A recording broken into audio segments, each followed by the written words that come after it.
প্রশংসায় ভাসছেন ইরানের সাহসী নারী সাংবাদিক সাহার ইমামি। খ্যাতনামা এই উপস্থাপিকা যখন ইসরায়েলের আগ্রাসনের বিরুদ্ধে নিউজ পড়ছিলেন, ঠিক তখনই ঘটে প্রচণ্ড এক বিস্ফোরণ। অনুষ্ঠান চলার সময় টেলিভিশন স্টেশনে আছড়ে পড়ে ইসরায়েলের ক্ষেপণাস্ত্র।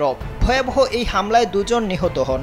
সোমবার ইরানের রাজধানী তেহরানে অবস্থিত Islamic Republic of Iran broadcasting বা IRIB ভবনে এই ক্ষেপণাস্ত্র হামলা চালায় ইসরায়েল।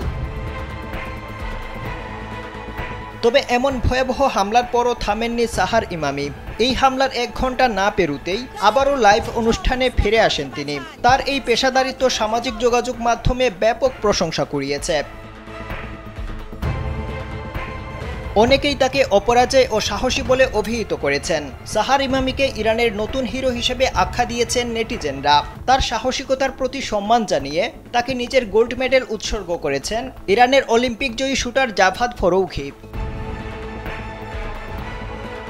ইরানের নারী ও পরিবার বিষয়ক উপরাষ্ট্রপতি জাহরা বাহরামজাদেহ আজার এক্সে করা এক পোস্টে সাহার ইমামিকে ইরানি নারীদের সাহসের প্রতীক হিসাবে অভিহিত করেছেন। তিনি বলেন, আগ্রাসনের মুখে সকল ইরানি নাগরিকের কণ্ঠস্বর হয়ে উঠেছেন সাহার ইমামি।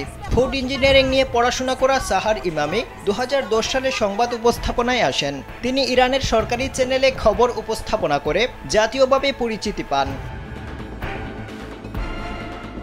তার শান্ত গম্ভীর ব্যক্তিত্ব, সাধারণ পোশাক ও মেকআপবিহীন উপস্থিতি বিশেষভাবে প্রশংসা কুড়িয়েছে।